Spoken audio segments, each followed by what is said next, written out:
Yeah, absolutely. He loves some sashimi. Hopefully we'll get some in this game with Nami, go out there living. But Denethor going in for a hard trade here. I think Denethor is kind of looking for Zamudo to step forward, and they do. Frost Force now finds the angle. Zamudo has to flash. A little more damage coming down. Denethor flashes forward into the turret. Oh no, and they die! Zamudo gets the kill. All skill, baby. Just better. Baron's at 5,000 HP. Looks like EG trying to peel off of it for now. In comes the Gale Force for Lynx, and that's the engage that Skytech was looking for. AoE turning the fight around, winning with the reset to keep himself up at high HP. Faisal gets blocked by the ward, can't use the blast cone to escape. Shut down into the hands of Skytech and Yukino and Donbray, the lone survivors. AoE Esports find a massive engage, and they're going to take the Baron as well.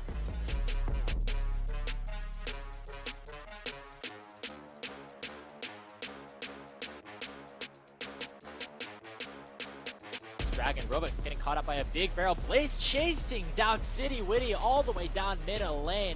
Robux gets knocked up by a shove. He will go down as well. It is 2 kills to Cincinnati Fear. Only 3 of them remain, but here comes the Moonlight Vigil. Going to do a lot of damage here. Sketch has to flash away, but does get locked down by the Glacial Prison. And another kill picked up for TG as well as Blaze falls. And look at the damage that Lawrence is able to provide. Dashing forward is Dorica, getting the kill on the Trickster. And Dragoon gets exhausted as well. This could be another ace for Taco Gaming. Other angles he can take. Really nicely coordinated with the bot lane as they're continuing to make stuff happen here. Flux gonna get locked up here. City Witty continuing to go aggressive. Trickster has a level advantage, but the Pillar is doing so much work in blocking Trickster out for the fight. Flux is gonna go down before any single autos can land with the Phoenix Dance. Sketch only level 2 and won't be able to do a whole lot. Finally, Trickster falls and Sketch is the next target as well. Blaze gonna try to turn the fight around, but the damage is too much. City Witty is just too big.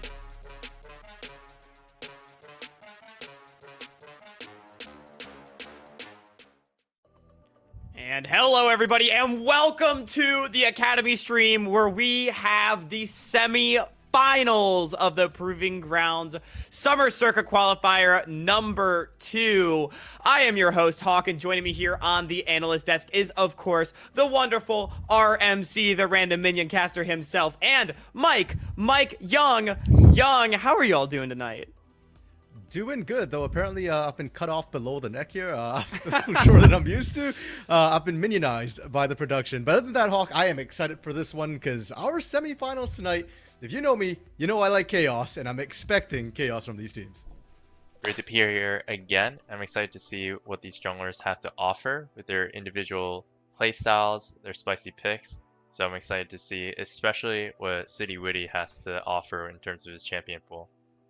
Yeah, it's great to have you. I mean, always a pleasure having you on the desk, Mike Young. And RMC, I think the reason why is you're in the Coliseum. You've been decapitated. So I think that is really what's happened. But if you're sitting there and you're thinking, oh, what's a PGCQ? What's a Proving Grounds? I don't really know. First of all, you live under a rock. But second of all, I will be happy to explain it to you just in case you need a little refresher. So, in the Proving Ground Circuit Qualifiers, there are 2 of them throughout the summer split. It starts with 32 teams competing in a Swiss Open Qualifier. We have narrowed that down throughout. There's a 16-team group stage, then an 8-team quarterfinals, and the rest of it you probably understand. This is the second of those tournaments, and we are now in the semifinals where these teams are playing for points to qualify for the main stage Proving Grounds. The top 10 teams go to the Proving Grounds tournament. Well, they will face off against the 10 Academy teams in a double elimination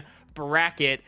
It's sure to be good, and you are not going to want to miss it, where I believe the action starts on Wednesday immediately after this tournament ends. So it's going to be a lot of fun, and we do have a graphic that does show our top 10 teams have been locked, including those bottom 5 are locked into those seedings, with the remaining 4 teams, as well as Cincinnati Fear, vying for the seeding in the top 5 here.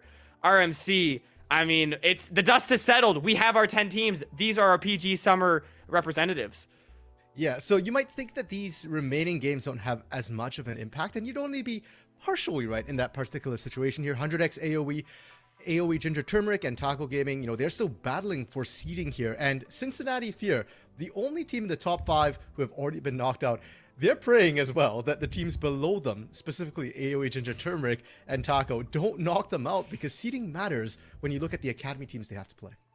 Yeah, generally playing against worse teams is a better position to be in, and especially when you're up against the titans that are Academy so often for our amateur teams. You want to put yourself in the best position possible for sure. But we also want to take a minute, RMC, to reflect on this season, or this split, I should say, as a whole, where we had 43 teams total compete for those 10 spots. And although now 33 of those have been eliminated, we want to reminisce on some of the last teams that were unfortunately eliminated.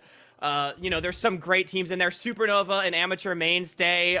300, a team that was only in existence for the first tournament this split, performing exceptionally well. Do you have any standout moments here from these teams?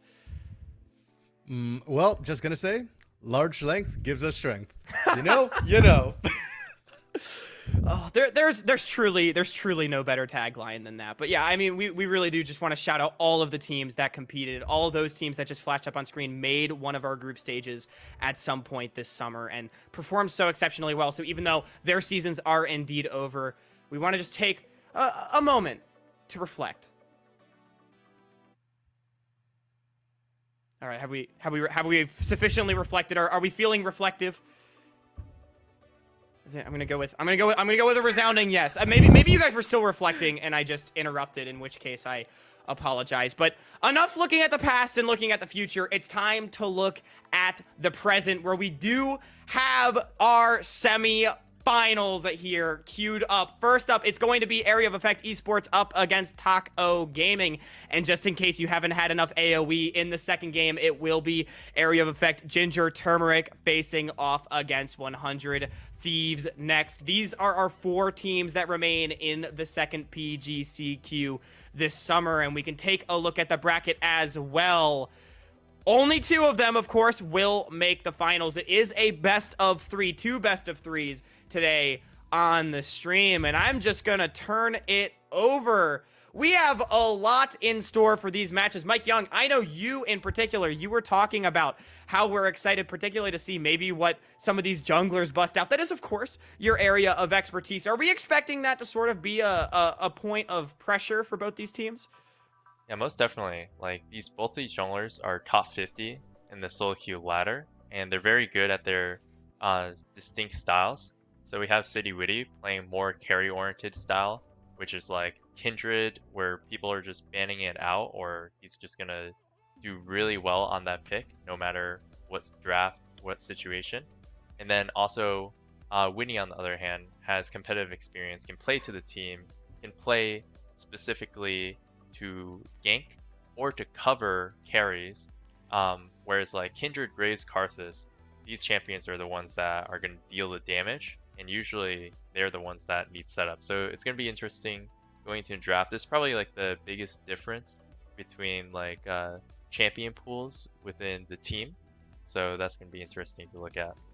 Yeah, I feel like that graphic really does just tell a story. Like Winnie, again, all facilitators, all playmakers, City Witty with the hard carries. And I mean, it shows, right? Winnie with very high goal difference at 10 comparatively, as well as a very high KDA, but maybe slightly less damage per minute, slightly less CS. RMC, any thoughts on these junglers?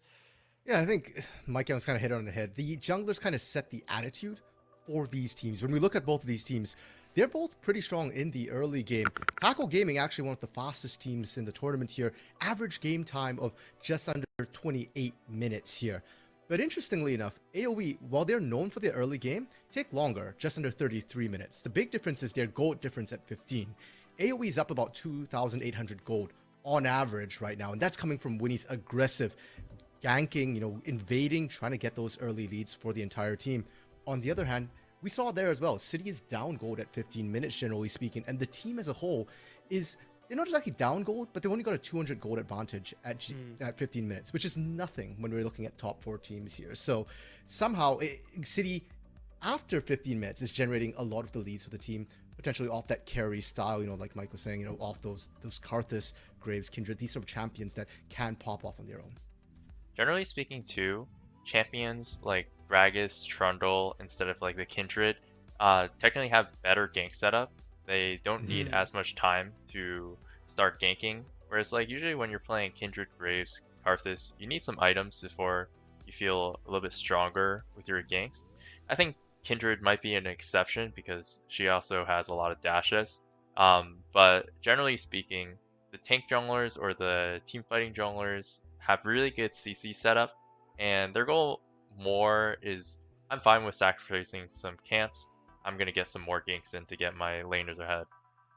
Yeah, and I feel like that, again, sort of fits the playstyle, the greater playstyle that we have talked about with these teams, in particular AoE, a team with some very aggressive and very prolific laners that are all willing to break out carries, even early game carries. We look at a player like Lynx that has picked Kalista every single game it has been available to him, which I think is just a pretty insane stat when you think about it. And so being willing to facilitate that playstyle definitely makes a lot of sense with those gankers, as you were saying. But Mike, I'm gonna put you on the spot a little bit. If you had to pick one playstyle for yourself, would you rather go this like more early game, little bit more ganking playstyle, or are you feeling like, hey, I'm just gonna swallow the jungle camps and be a big carry? I think it's important to focus more on ganks, honestly. I think I really like playing the carry junglers too, but not if we don't have the gank threat. So I guess that might be a little bit too broad, but it's going to be dependent on what the other laners play too. So like, if you want to play a carry style, you're going to have one of your laners play for the gank setup as well. So I would prefer play gank style, but with the carry jungler. So not just like to farm on a carry jungler, but where you can actually make plays as well. Interesting, RMC. And I feel like that's one of the benefits of comp play, right? Because the team should have gotten together before this to decide, hey, do we want to do that, right? And you can actually pick to it. It's not like your solo queue games. And because it's comp too, the other thing that's interesting is sort of scouting your opponents out. One thing we haven't touched on is that these players are very familiar with each other, not just as opponents, but even as teammates. There are multiple players on these teams who are all on the same collegiate team. The University of Western Ontario has Winnie, Lynx, Skytech, Gorica, Loyal, the positional coach for mid for AoE as well, who's not in the game, but is part of the support staff as well. So, some inside information from Gorica potentially coming through. And in terms of personal player familiarity as well, Rovex used to play with Lynx in spring on Taco Gaming. Shochi used to play with AoE, granted different squad still, but in spring as well. So there's a lot of overlap here between these players. And I want to touch on that point that you made in just a second, RMC, but I do want to point out, I like how, Mike, you said that you think that like a more ganks heavy playstyle right now is better, but you're like, oh, I enjoy being the carry every once in a while as well. I just thought that was really great because, yeah, being selfish every once in a while as a jungler, you're expected to be selfless. It's fun to wear the carry pants a little bit maybe, but yeah, in regards to your point, RMC, these players really do know each other well, and a stat that I want to throw out there is that, AoE has been very vocal about how they want to have another shot at playing 100 Thieves Next. 100 Thieves Next has been their kryptonite so far this year, but the one team this year that has beaten them in an elimination match that is not named 100 Thieves Next is Taco Gaming. And granted, that was in the spring. Again, very different rosters. It was that Immortals AoE roster. It was that Taco Gaming roster with Doxa and Trickster.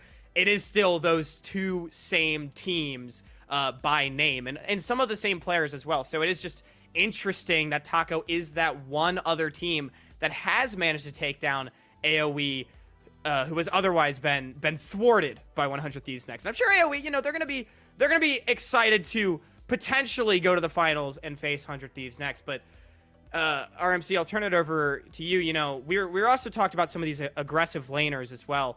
Do you think that'll factor into sort of how this series is going to go? Oh, 100%. I mean, like Mike was saying, the lanes determine how, especially for carry junglers, how their early phase is going to go. And it's interesting because when you look at the names, if you just look at nameplates here, Taco Gaming actually has a lot of big names on their team. Yeah. Strong carry players, pardon me.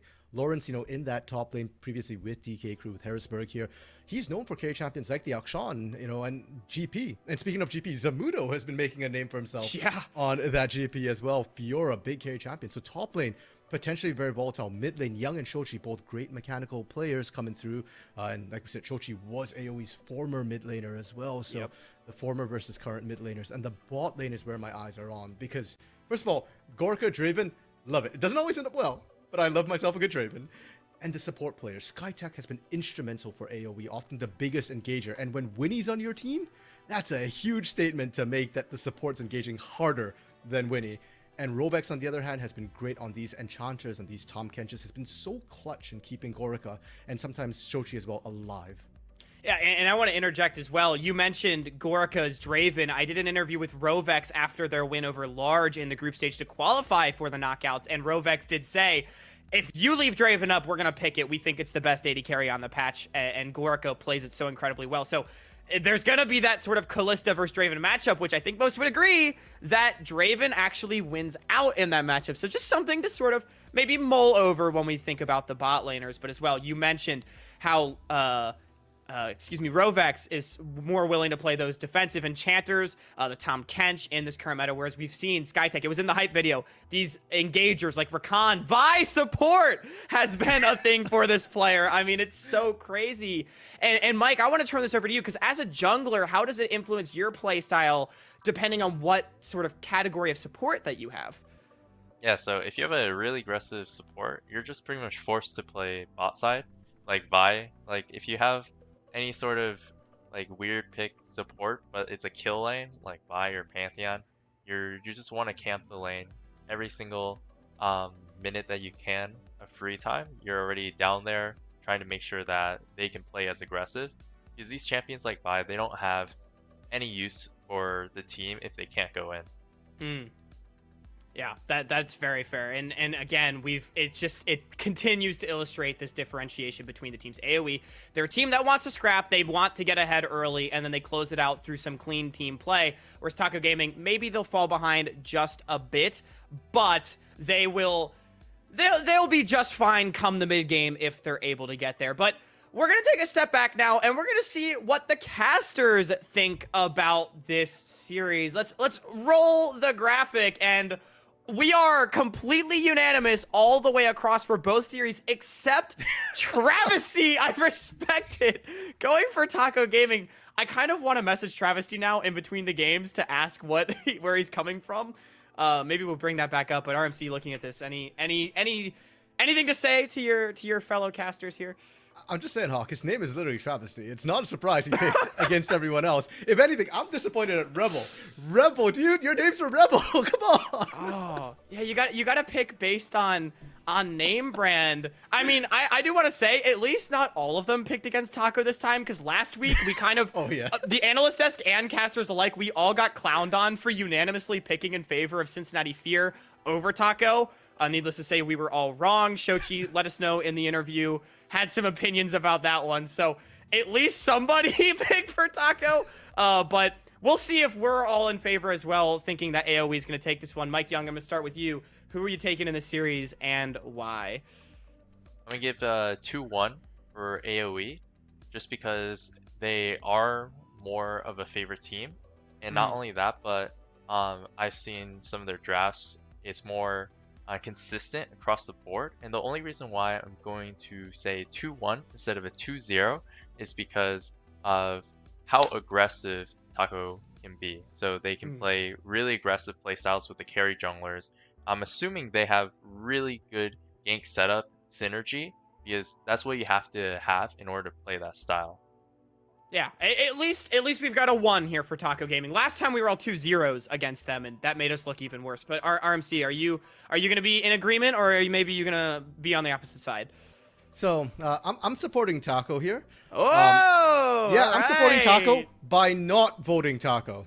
I'm gonna go 2-0 for AoE here, because the last time we all went 2-0, Taco won. So I'm supporting Taco with my vote, but at the same time, I'm an AoE stan. This is no secret. So obviously I'm gonna vote AoE, and like Mike Young said, I think that the jungle matchup just favors AoE so well. City has been such a force to be reckoned with. But I think Winnie's just kind of the stylistic counter here with that early aggression. If you shut everybody down, City doesn't get a skill up. City doesn't get to be that carry. So I think this one, it's a bit of a stylistic mismatch. Wow, RMC, you really got my hopes up right there. I thought we were gonna have a live taco prediction. I was ready to like start throwing a party, but okay, I see you, and I'm gonna accept it because I'm in agreement with you. I'm also taking AoE 2-0. I want to say that I think Taco, again, I think they have a very good chance. I think they actually could take the series, but when I look at AoE, I think they have been just too clean so far this tournament. They've talked about how much they trust each other, how well they have meshed, and I think it's shown. They've only dropped one game the entire time, but only time will tell whether or not we are right or whether or not Taco Gaming is going to make all the casters and analysts except for Travesty mad once again. We're going to get underway with Game 1 draft in just a moment. Beatdown and Jolly, take it away. Woohoo! That's us. Thank you so much, on the rest of the desk. And you know what? Lucky for us, Beatdown, we do have to make predictions right ahead of time, but we don't have to actually call out how the games are going to play because this one, honestly, both series for the day here, they're so up in the air that if you force me to make a decision, I don't know if I could accurately predict this one. Well, I'm gonna force you right now, Jolly. So what's your, yeah, I set myself up for that. You did actually. So what's the play here, buddy? Gosh. 2-0, Okay. All right. 2-1 You know, for who are we the winners or for the casters? yeah. I mean, you know what? We're gonna have to take it. But at this point, I am thinking. That, you know, I'm gonna do the Mike Young angle. Okay, I like the little bit of confidence. I like the 2-1 angle here. I still gotta go with AoE, right? Because and I'll go back to what Mike Young said too. And as soon as he said it, I was like, yes, that's the word, consistency, right? Yeah. This is something that I definitely don't really notice as much from Taco Gaming, but I will say they surprise us pretty often, right? EGP, that's one that just recently happened where they were able to take them in a 2-1. So a longer series usually bodes pretty well for Taco Gaming. So if I had to, that's what you would make me say. Which you have to now, basically. Yes. Okay. Yes. What about you then? Now you have to even the score. The whole right? time I was really thinking like I bet she won't even ask me. I'm gonna get away with this scot-free, but nope. All right, fair enough. I'm with the desk also, but I'm saying 2-0 AoE. I think they're consistently the better team.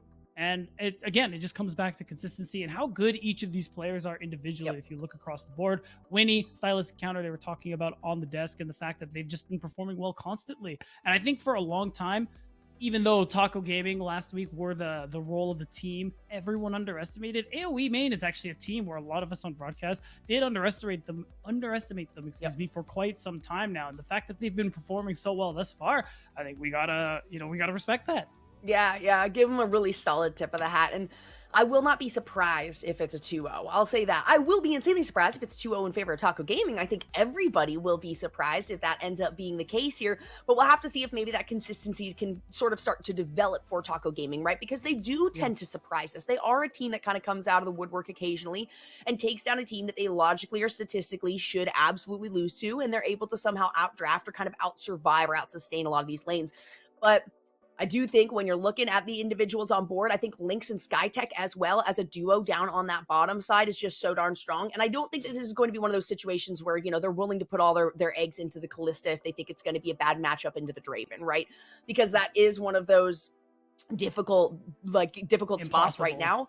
But yeah, it really is just too much damage coming out of the Draven with the auto attacks. It doesn't allow you to get into position. It doesn't allow you to set up for the late game portion of that, you know, with whoever she has killed at the beginning of the game to be able to throw in with the ultimate. So I don't think that they're going to be taking risks like that unless they think that they can absolutely supersede it, which honestly for AoE, I have confidence in their confidence. And they really have shown up, right? And it's been an upward swing for them with Taco Gaming. It's been a little bit more rocky ups and downs. And I think that's where at the end of the day, we're kind of looking at this from an overview perspective and saying, all right, just based on those previous performances, those previous consistencies or inconsistencies, we're going to lean this direction. But again, we're not going to know until, you know, the drafting starts up here, which hopefully should be very soon. We'll get into that as soon as production has it all set up and ready for you guys. So, you know what, we're still just talking, you know, out of wherever at this point.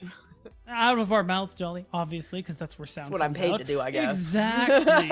and you know what? To be fair, like Taco Gaming, it's not like they're a bad team. They are one of the stronger teams we've had here at PGCQ overall. I mean, they were finalists last split and the second qualifier in spring against no team. Although the roster is quite different now, Taco Gaming being able to show us still a lot of good performances and get a pretty decent seeding going into proving grounds is already such a big deal for them going on into today. Yep, absolutely. Yeah, and that's one of those situations where, you know, it was brought up on the desk, right? I think it was RMC that was kind of covering the fact that, hey, you know, while it doesn't seem like this matters, right? We've already had all 10 teams locked in for like a week now, maybe a little bit longer than that, actually, just based on how previous matchups worked when we were coming into the semifinals here. Mhm. But yes, seeding is still a big deal and is going to make things either more difficult or a lot easier moving forward. But I do think that there is still a lot of confidence in the top 4 placement, I will say, where we have right now, right? With 100 Thieves X being pretty securely at the top. Yes, they can sometimes flip-flop, but they are a pretty consistent team on that aspect too. So I think it is really big right now for Taco, AoE, and then of course Ginger Turmeric, who we're going to be seeing a little bit later in the day, to make their stance here and now before heading into finals, before things really get down to the nitty-gritty. And this is another opportunity for them to kind of learn and take away as much as they possibly can from the last couple of patches that have changed the meta quite, at least a bit. Just a smidge. And I think that last point is something I wanted to touch on just a little bit more. It's just a reminder of what these teams are playing for. Of course, there's PG qualification, but there's also placement in this particular tournament as well. Being able to, I said it in my tweet, reach that summit of amateur where get to the top 2. And that's what these teams are also playing for here. Get to the top, you get the, of course, bigger share of prize pooling and that opportunity to increase, just come out of this tournament as number 1, which, I mean, what team doesn't want to do that? Yeah. Money is definitely a thing that, you know, is at the backs of people's minds. I do think at the end of the day, right, being able to say that you win and take down, especially a team that has been a strong standing as 100 Thieves, who has been pretty close to the top for the last couple of qualifiers now that we've seen, of course. And we've come pretty accustomed to having some of these academy teams that are towards the top of this list. So it is really nice. It is refreshing to see that as we're coming into the semifinals here, right, we're not just looking at all academy teams. We're looking at 1 out of the 4 that we currently have here, actually, 2 of those being the AoE supported teams, which is excellent to see as well. That's because true. We've seen AoE has really not you would maybe think they're spreading themselves thin, but they absolutely aren't. They're just investing in several different aspects, different kind of tendrils, if you will, instead. And that way, hey, even if they don't do great like some of their other teams that we've seen in the past, randoms, things like that, they still have a big stake in this tournament. It's great to see. They do. They definitely deserve a lot of credit for that alone. The fact that you have 2 teams making it in the top 4, the fact that there is a potential AoE civil war in the finals should both AoE teams win out on the day today. But enough of that. Enough of you and me doing the talky talk. The game is starting, guys. We have drafts coming through here, and I think this is obviously going to be very important for a lot of many reasons, but the things we were highlighting just a few minutes ago, where one, Rovex has said on Twitter that if Draven's up, they're basically going to play for it. And it is honestly one of the strongest carries on the patch, right? Even the patch that's being played on right now in 12.12b, not to mention the later ones where he starts to look even better. And we're expecting, what are AoE going to be doing on that? Because we do see Lynx play the Callista quite a bit. And if that's the case, like, surely you're just banning Draven. But then again, it's Taco who do that.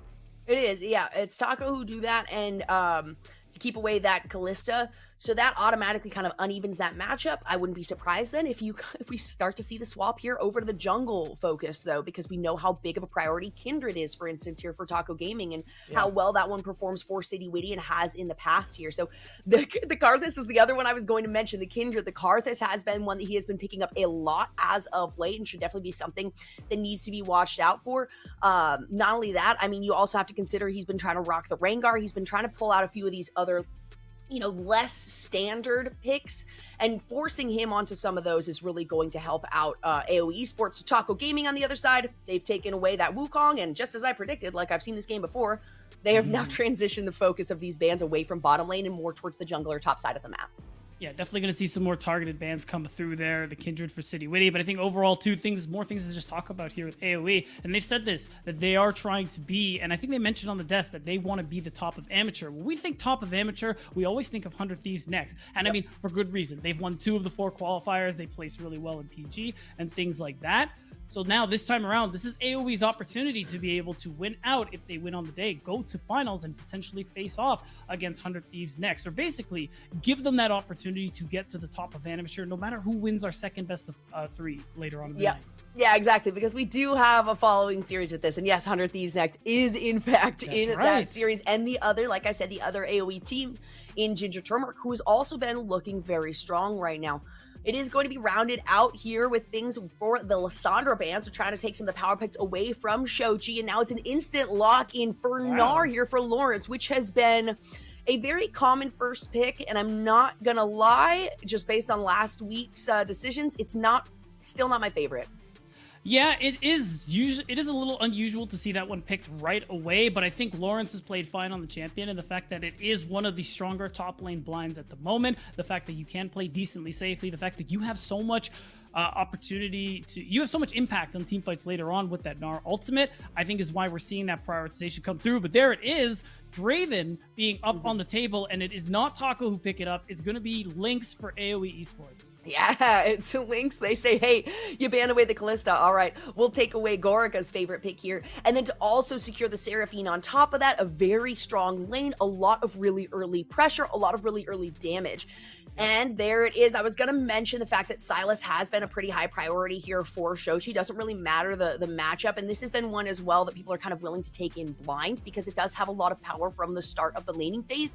And it allows, if you have a very aggressive jungler, it allows for you to get a lot of really early game pressure towards that mid lane. And then, of course, you get a little bit of pressure towards the bottom portion of the jungle, the dragon, a little bit of invasion. So it will be the Aphelios that is locked in response here to the Draven, which is another strong pick, a little bit more scaling involved though. Right, that's the thing too, because Draven is just a lane bully, as we all know, and that's why we talk about how important this bot matchup is going to be, influenced by this champion. So how are Taco going to be able to help Gorka in the earlier stages of the game? Because in isolation, like, Draven's going to have a great time, whether it's Seraphine or another support, and that ends up being someone else running that one. But with the Irelia coming through, it does usually play very well into Gnar, but I'm almost certain that is for Young. Yes. They pick it all the time. It's good. It's really strong into the Silas. You will be able to get control early on, and it's just Young has been having an absolute tear with this champ. Yeah, it kind of makes me think that maybe they're not going to be leaning towards like the Fiora angle or anything like that. Maybe the Gangplank actually is the response that AoE can have here into this Gnar. Of course, we have to wait for another ban phase to come through. So AoE starts that one off. They're going to take away the Graves. I wouldn't be surprised if GP is kind of towards the top of the list here for things to take away from Zamudo, as that is one of his favorite picks. The Gragas is another one that is fantastic, at least when it comes to the team fight stage for AoE. Yeah. Plus, it gives a lot of survivability and sustainability in the early parts of the game. So that is not going to be accessible now by AoE. Yeah, it's also good because it makes it harder for Zamudo to go the Fiora, because there's too much attack damage already on AoE side. They're looking for an AP jungler more than likely. Gragas is something Winnie has been great on. So now if that's the area they want to go towards, that's something they'll have to reconsider about whether they put Zamudo on something like the Fiora. It could end up being the Gwen, since she's still up and available and still in a pretty good spot. So Yep, yeah, Gwen's still quite good into the Gnar. You just try to avoid those boomerangs as much as possible, and you're able to bully him pretty quickly. As soon as that first item is locked in for that Gwen, it becomes a really easy lane. There are a lot of options, and that's maybe why right now I'm not the biggest fan of the Gnar first pick. I get it. For a couple of years now, that has been a good early pick for the top lane. If you want something that, offers utility, but at the same time has its own sustainability and can probably survive in lane without a lot of focus from the jungle, Gnar is a great pick. But as of late, there are so many solid counters to Gnar right now. And because of his restrictions of having to be in Mega Gnar form to really use his ultimate, it's very easy to kind of predict his initiations into a lot of these fights. So I love Gnar. He's one of my favorites of all time. Still not super excited about that. Now, the Poppy on the other side is another one that we have seen quite a bit of, and that one gets me a little bit more excited. And the wow. Okay, so the Pike is interesting. The Poppy, I'm almost certain, is likely going to be in the jungle there, which is, this is what we usually see from Winnie. He's good at impacting his laners, good at making plays in the early game, and that's kind of what we expected. No way. No. Yes. No shot. We're actually playing Uni live. Hyper, I need to know right now if that's real. Hyper, tell me right now, please. Is that actually new? It's real. It's real. It's real. I've been waiting. I've been waiting. I can't believe it. City Witty is a player who we always say is so big on the farming junglers, the ones who scale. I'm being told.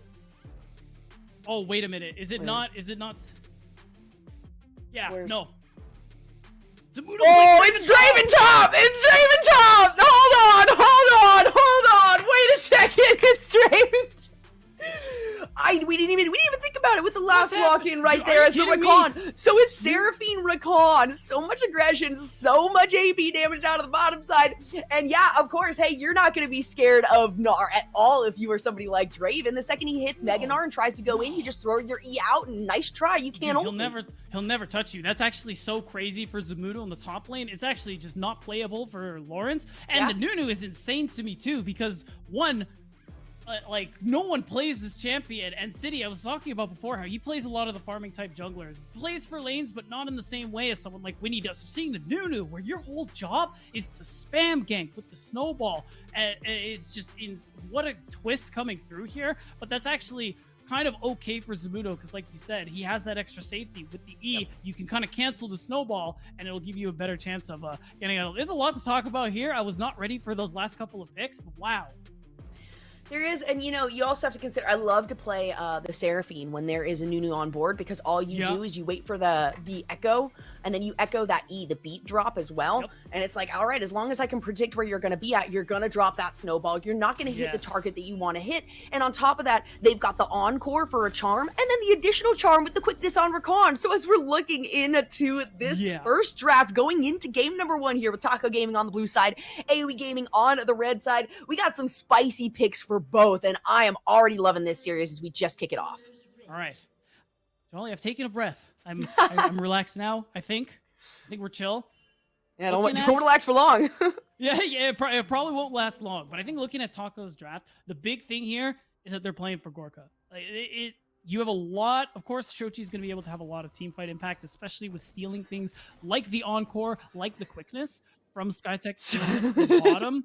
But the big thing for me with that is that Shochi is going to have some of that damage impact in the team fights, but it's mostly for this Aphelios. Like, let's be honest here. You have Rovex on the pike, who's going to be able to be aggressive in lane, be aggressive, and help make plays in other lanes. And with that in mind, first for Lawrence.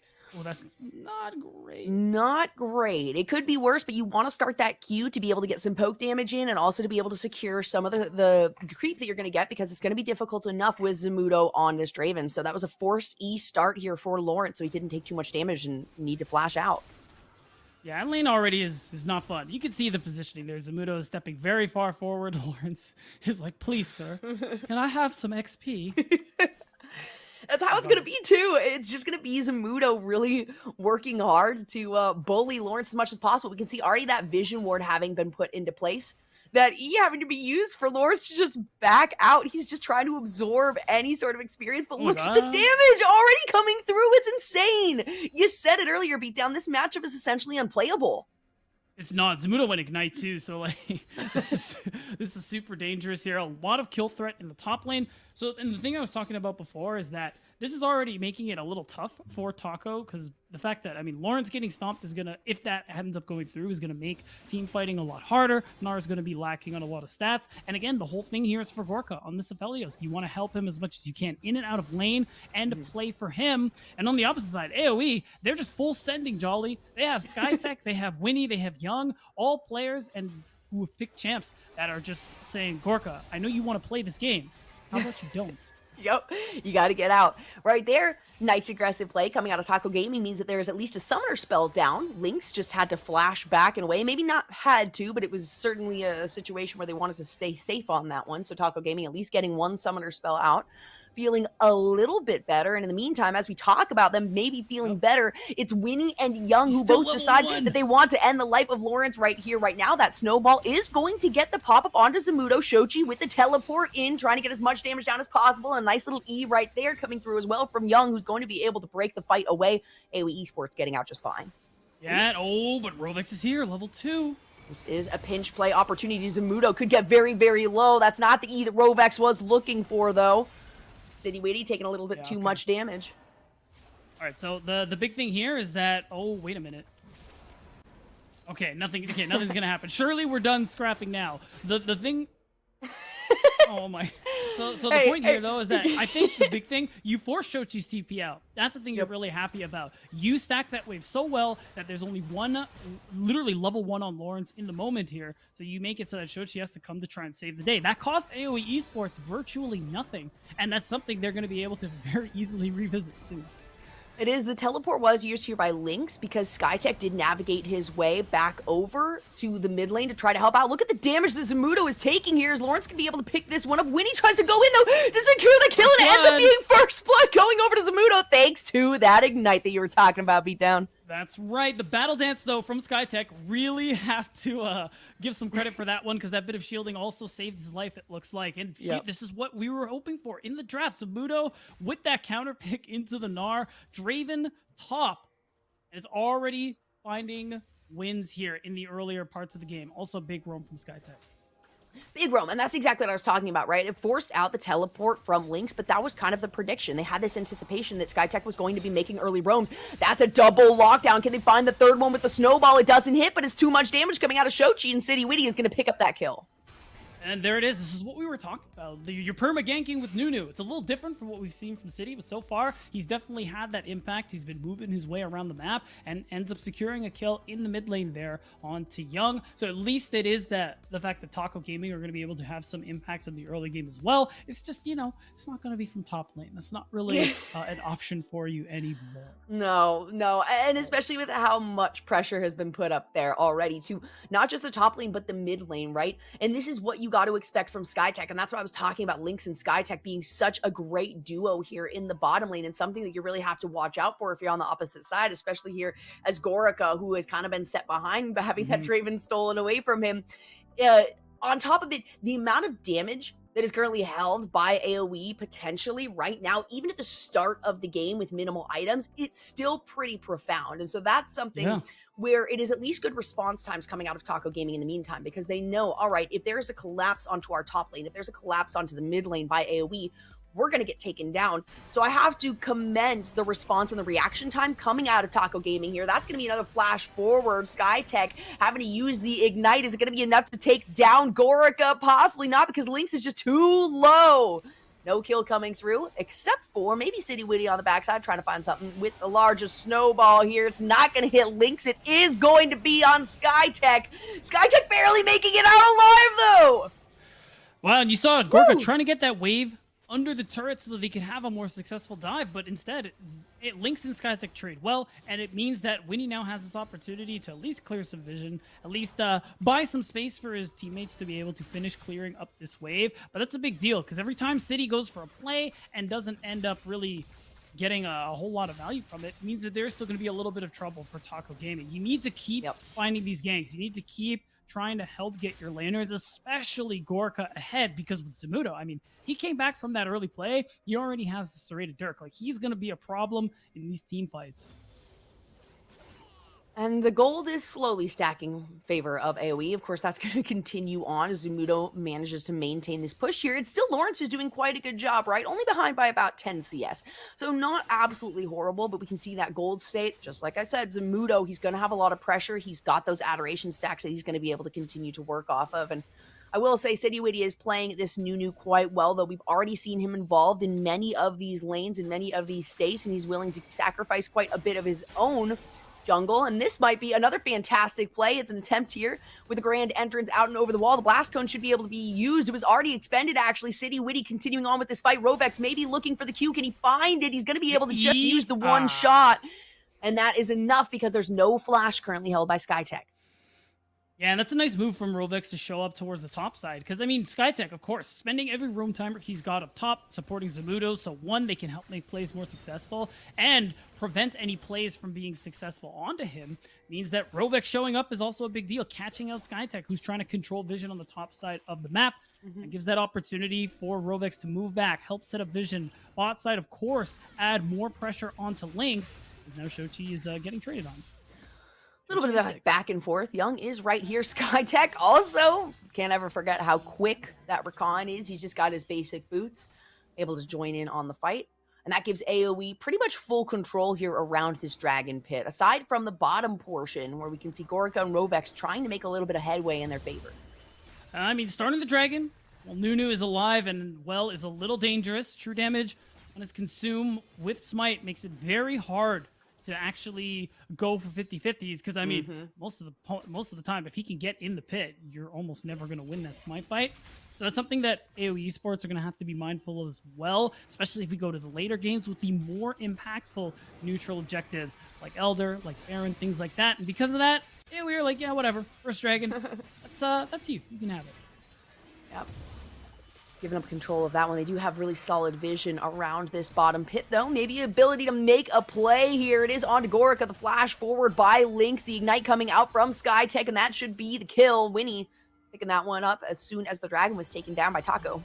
A really nice catch out. That means that Gorica is going to be missing out on some of this gold and XP, and we already talked about how important it is for him to be able to, at the very least, stay even and get to that 2-3 item mark we see most hyper carries find their the most of their success on. So it's good of AoE to continuously just have that impact on the bottom side. You see Young being able to absorb a lot of this pressure. I mean, 3 people just showed up mid, and they weren't able to actually take him down despite him not having the flash. Let's take another look at that fight, though. We get a replay because our production is amazing. Yeah, I mean, it was just an immediate flash. I can already tell the comms were something like, whoa, he's trolling, right? He seriously cannot be here. And you just see how much they committed. Encore is coming through.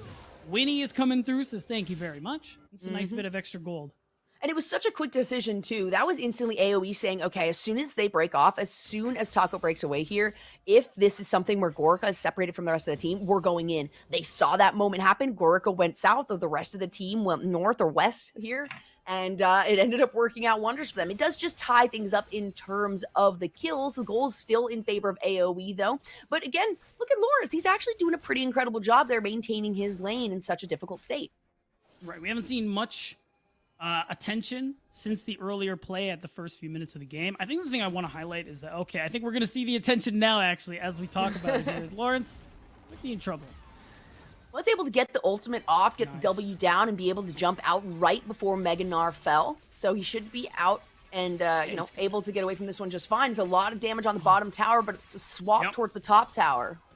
So the big thing, too, is that this is a good trade because even though plates are going for Zamudo, you're seeing plates go down bot, and City off-screen picked up the Rift Herald, and that's actually going to be first turret gold guaranteed for Taco Gaming at this point, and as long as Gorica, who we're highlighting is going to be a big damage dealer in this comp, gets a good chunk of that bonus gold, it's a big deal. However, is he going to charge? Is he going to charge? Oh my god, it gets canceled. No! They actually canceled it. They needed that so killed bad. poor Shelly before the charge went off. Yeah, that's brutal. That would have been so much gold into Gorica's pocket, something they lose out on now, and that's AoE. Pretty much holding on to the lead, although now it's a very, very slight one. I think it's fair to say things have been going pretty decently in their favor in this early game. Not to see, it's a lot of damage coming out of Winnie. He's going to jump onto City Witty here onto the backside. The ultimate is up and available for Lynx. There it is. Out comes the Encore. It's going to land onto 2 members here. Winnie has to use his ultimate to get one of those enemies the heck out of dodge. It was a lot of summoners expended on that fight. Quite a bit. And Shochi, I mean, moving already, getting that first move over Young, to be able to try and make that one happen, is another thing we talk about with that player, how he's able to usually move around the map, have impact. And the thing AoE usually want to try and do is keep him locked in lane, Jolly. So far, they've done an okay job of that, but Shochi's been able to leave lane from time to time like we were just seeing there and try and help set up plays.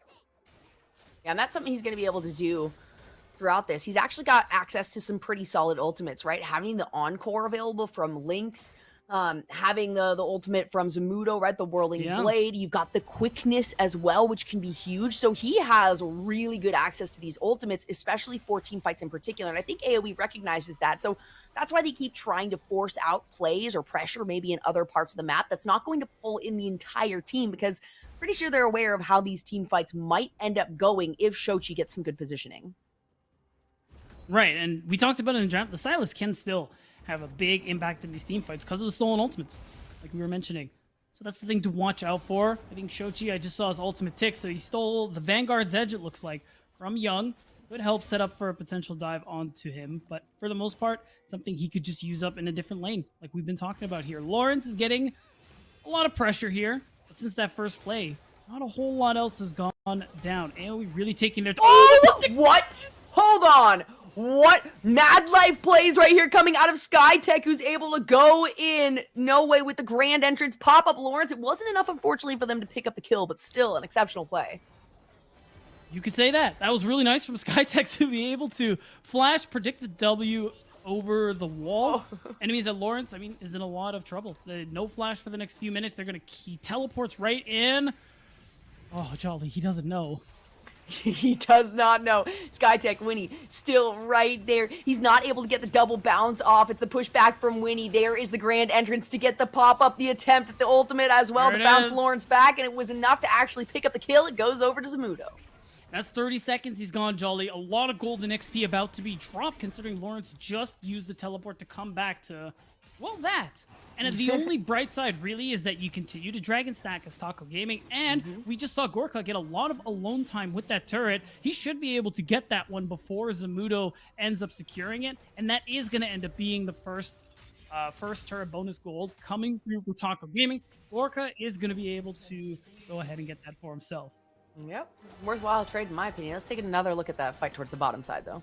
Yeah, and a lot of pressure going to Lynx because, of course, with SkyTech out of lane so often, you open up the opportunities for these dives. It's just so nice and easy, and that's what gave Gorka that alone time we were just talking about, and the Dragon priority for Taco overall. So the Soul, clearly a big win con for them, and getting one more Dragon is actually going to be really nice because being able to threaten that Soul, if you get to a spot with a Nunu where you have to go for a 50-50, that could just be Dragon Soul, and this is a mountain too, so it's going to make this Nunu even harder to take down.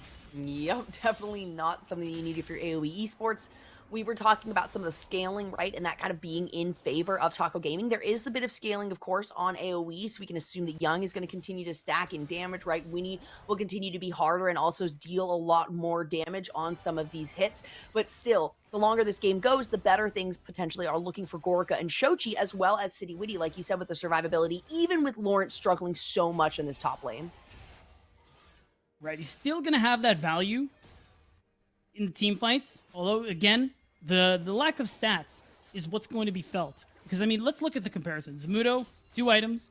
Lawrence, not quite hit 1. Boots? Granted, Lawrence has tier 2 boots. Yeah, okay, he's got boots. But is that going to help you when you don't have Flash and Winnie is once again ganking your lane? Yep, that's the struggle here. Of course, they're aware that there is no ward here, God, at least in it's this too lower close. bush. Winnie may be looking for the opportunity here. There are these members of Taco Gaming that are moving north, so they might have a situation where they can kind of pinch off Winnie. But everyone is going to break away from this fight. Nope, there it is. Lawrence finds Meg at the perfect moment. He's going to be able to get both back in that Gnar ultimate. Maybe not the direction he was hoping for. It wasn't against the wall. He didn't get the lockdown, but it's Rovex now who has to run away here, has to pop that W, go underwater and regen a little bit. It's wasting time from the side of Taco Gaming, though, that's for sure. That's right. Again, all this pressure on the top side really starting to bear fruit.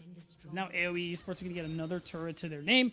A lot of damage picked up here. It's been mostly quiet for Young and Shochi, but in the team fights, both champions who like to dive backlines and threaten squishy members. That's what we're keeping an eye on with them here. And speaking of keeping an eye, Taco, again, that's... Okay, we've had 4 neutral objectives go, Jolly.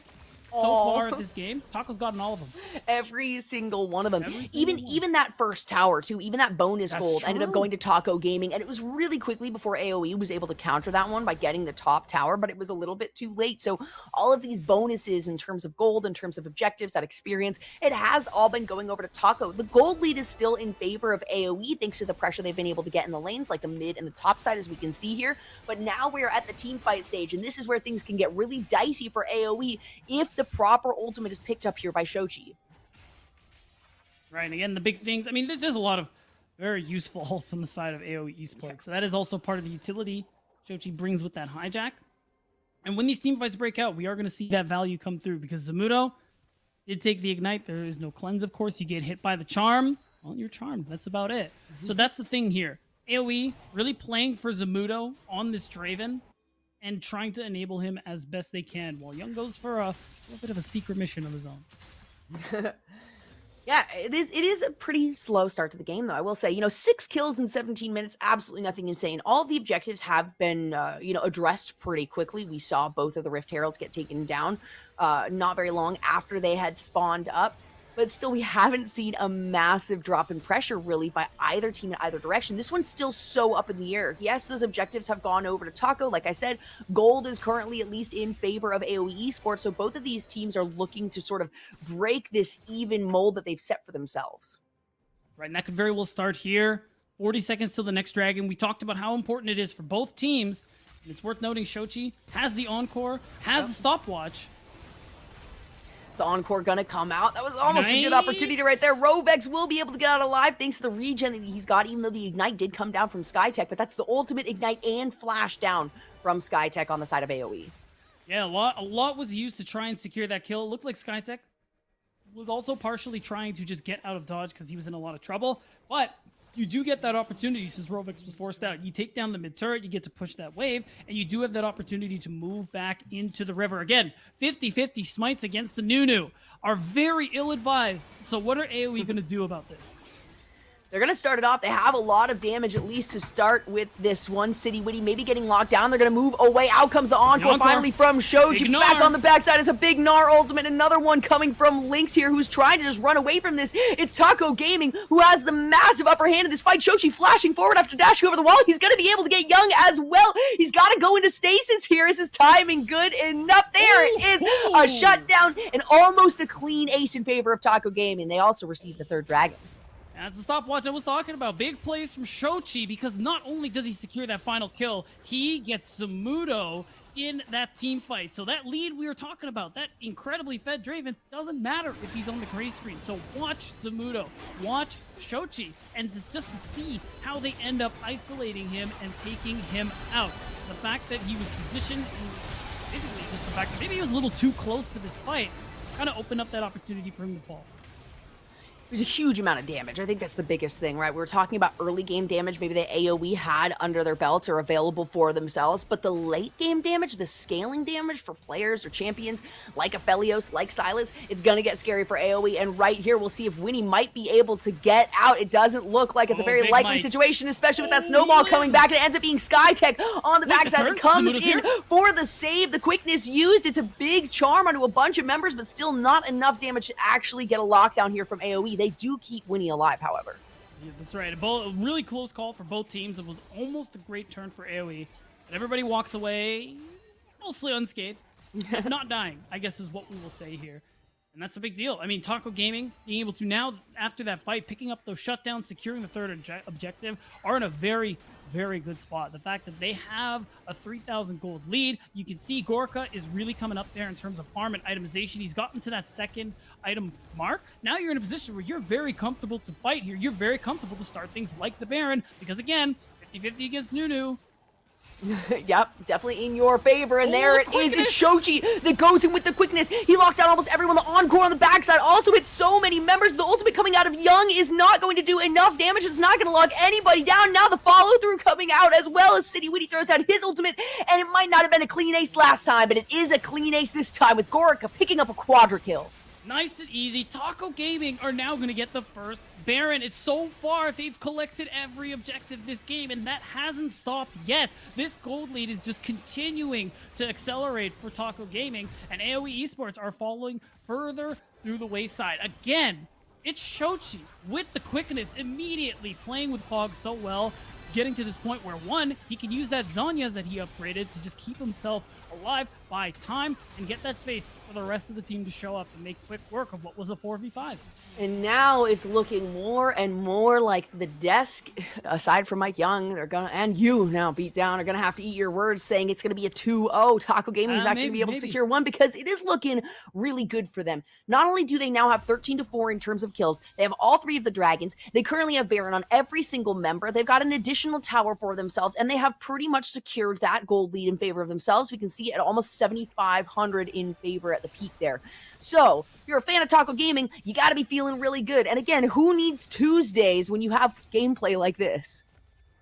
Right, and this Baron buff, this is going to make this gold lead increase that much further. You never know which snowball City is going to fully take, so you have to respect that one. As Lynx and Zamudo. At this point, you're now just relegated to trying to clear what waves you can, but you have to watch things like the Meganar, like City Witty with the biggest snowball ever, to make sure you don't get suddenly dove on, because you're in a position where Taco can absolutely go for some of these plays. Yep, and it looks like it is AoE who wants to engage on this one. It's a big charm there. Mudo got one. Rovex gets locked up. He's Okay. going to end up getting shut down there by Young thanks to the Ignite. Now the chase is on. It's on to Shochi. Winnie not able to find that dash. There will be a lockdown in response. He'll be able to get the badge. Out comes Shochi has Encore. it. It's not going to hit anyone. The response, Encore does end up hitting on to Lynx, but the snowball on the back end might be enough as they continue the engage. absolutely. Gorka doing so much damage. City Winnie's going to pick one up. Skytech has to dash over the wall, and he will be able to get out. And now it's Lynx on the run as Taco Gaming are hunting down the support towards the bottom side. There's no way you're going to be able to get out of that one. He does manage to use the grand entrance over to that blast cone. In the meantime, Shochi continues to fight onto Lynx under tower. That's a dead Seraphine. And Gorka still just bullying Skytech, who cannot get out of this lane. Spamming the emotes, and it just makes it that much harder. Because the fact that they're delaying Skytech's death means that, I mean, now they could look at this taking the turn. There's 25 seconds left till the next dragon, and now he's on a 30-second timer. That means no support, no engage, and a very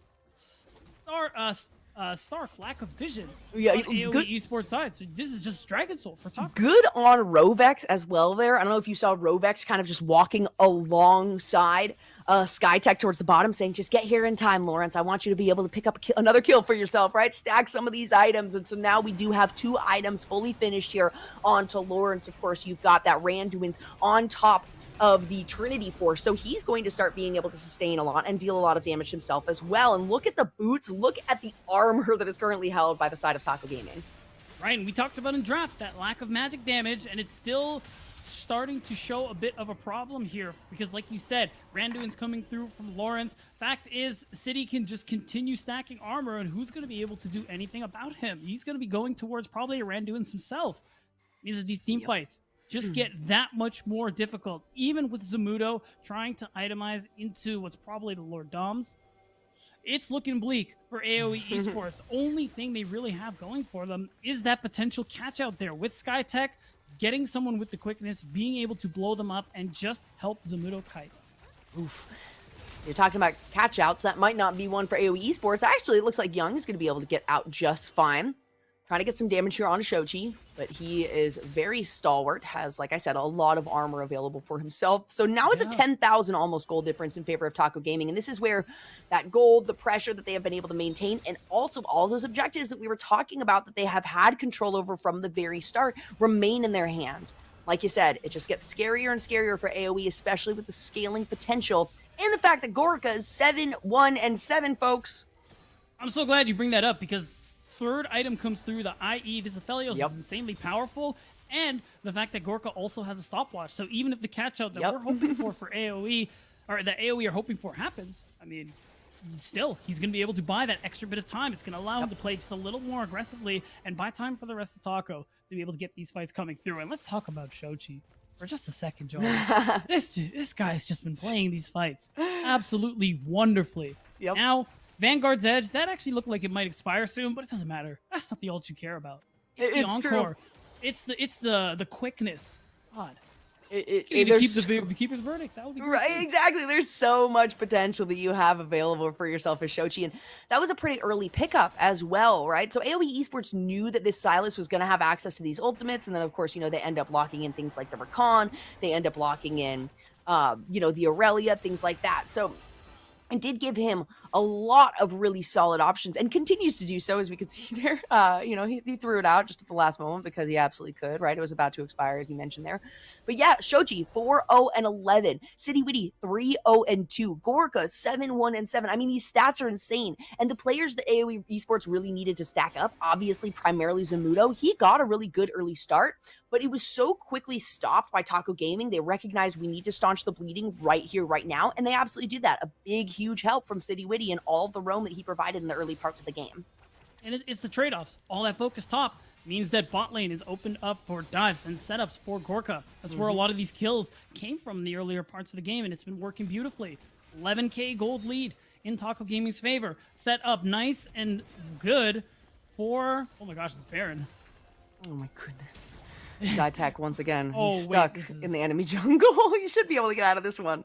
But AoE Esports, they're way too split right now. They need to completely reposition if they want to do anything to prevent this Baron from being stolen.